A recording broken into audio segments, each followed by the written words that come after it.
I'm with Giuliano Giordano, who's the head of the Italian Agency for Development Cooperation. Now, Giuliano, what is the Italian Agency for Development Cooperation? Yes, thank you for coming.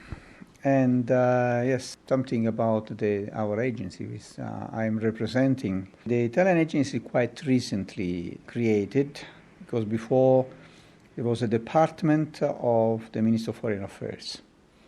After 2014, by law, it was created separated agency.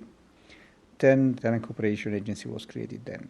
And is an autonomous body, institution, always depending for the policy and address from the Ministry of Foreign Affairs and international cooperation. And when were you started and why were you started? So in the agency, it's almost more than 30 years. So the agency first, the Department of Italian Cooperation in the Ministry of Foreign Affairs. Now here in Jerusalem, I arrived on the 1st of March. Do you have offices all around the world, or is it just based here in the Holy Land?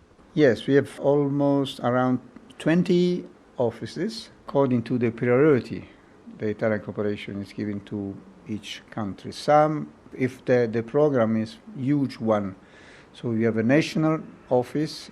It may be also that we decide to have regional offices in case, so the main office is in one capital of like West Africa and so on, but the office is responsible for more than one country. In this case, it's a regional office. Are you governmental based? Are you sent here by the government, or are you more independent?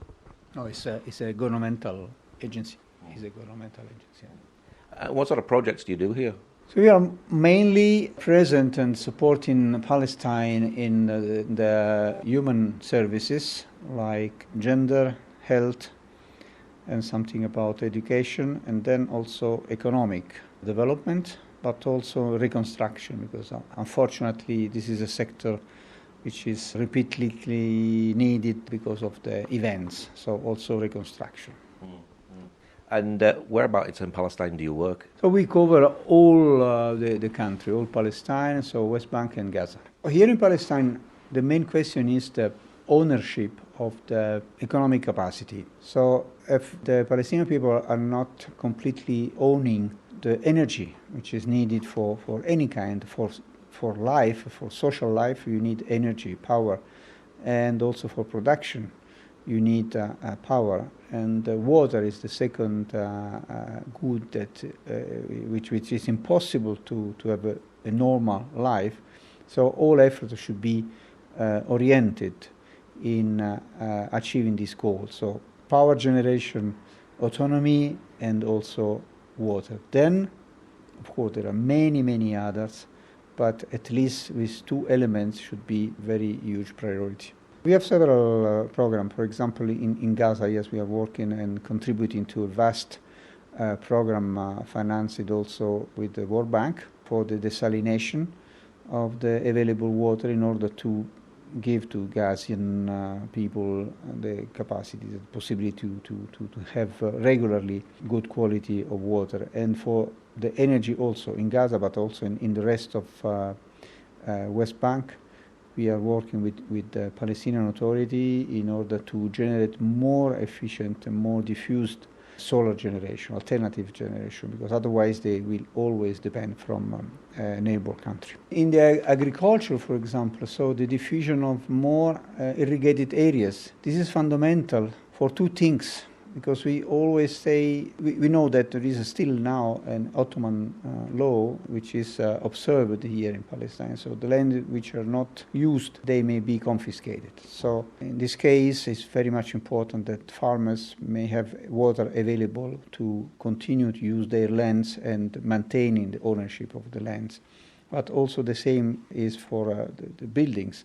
So a house without water cannot be inhabited and used. So water is, and we are proceeding in all the areas possible, but also intervening in area C, which is the more critical areas for doing that, yes. And are you able to go into Gaza at all? It's quite difficult, depending from the period. There are periods more critical, in that case we have to wait. Otherwise, we can go, yes. In the past, we were going. Now, the last month is quite critical to go, so the Consul General went there almost 2 weeks ago. but it's not so. We cannot go so often as we would go. Now, of course, we've just had a war recently in Gaza. How is the situation at the moment for the people in the Gaza Strip? How are you able to help them at this moment in this time? I receive continuously a report from all UN agencies, mainly UN agencies, and what we may say also because of unofficial report from Minister of Public Works, Palestinian Authority, the destruction were less important than in 2014. But I think the problem is not the physical damages, but mainly the psychological damages for the people and from teenagers, from the more fragile population like women, like children. They were suffering a lot, and these damages are not so easy as for rebuilding a house or a school. Are you able to answer that problem by putting in psychological counsellors to help the people that are there at the moment? No, actually, no. We already had 2 centers led by UNICEF, and we are funding them for psychological support to teenagers, to female, to women. Then, no, as far as UN is able to go in and supporting people in this center is not a problem. Now we have a nationwide program on psychiatric, and so by this we would like to go into innovation of the policy framework in order to give more importance and more support to highly stressed people here in Palestine. We've seen that many houses have been damaged, and you've already spoken about damage. Are you going to be able to go into the Gaza Strip and sort of rebuild some of the people's houses that's lost their house and been destroyed? Yes, we are mainly in the social sector. We selected, so it's not possible to intervene immediately with huge amounts. So we selected the beneficiaries. With the available amount as for giving to people in immediate intervention, we selected fragile situation like disabled people or family where disabled people are, or women, alone women, which are also responsible for a whole family. So now, thanks to the Italian NGO which are working there in Gaza, we are rebuilding or repairing, mainly repairing the housing of these fragile people. Is Gaza safe now? Apparently, yes. The information we received, there are even other NGO and Italians which are going and coming back from Gaza, the information, and also colleagues from UN. In principle, yes, it's almost calm. We don't know up when, but for the moment being, yes, it's possible to go in and to work with. Now you're empowering women. What sort of projects do you do with them? The real empowerment up to me is the economic one, because to change the mind of people, it takes a lot of time. So we should start since very early stage, so since the children stage. So with changing some programs and capacity of learning during the primary school and during the teenager school, secondary school. After, it's much more difficult to change the mind, and people is almost, I cannot say impossible, but much more difficult to change their mind and respect the role, the different role and capacity and opportunity of women vis-a-vis men. Also, that's why we are working with other projects nationwide to try to change this situation. But the main important change we can get through an economic empowerment. So our efforts are mainly directed to let women start with their own business, to be trained, to start with their own economic capacity, dealing with banks, financial institutions, and then able to earn and so to generate income for the family. In this case, the role, the women's role is immediately recognized. Much more, is impressive how, despite a lot of I may say, congress, seminars, and so on, training, the role of the women, which is earning, which is coming at home with some more money, may immediately recognize it by men. So this is really the way to follow. You've been here for many years. Have you seen change over the years, particularly with women and women's rights?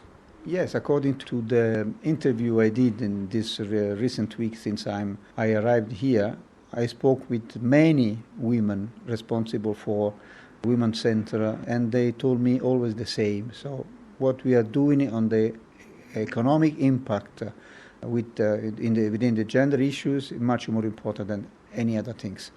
Awareness of women's rights is absolutely needed, but the change we can get with the economic empowerment is faster. Women are very important in the family. Is it important to work with the women as well because they have a big influence over their children and because of the situation of violence here in the land? Is that an important factor? I think both.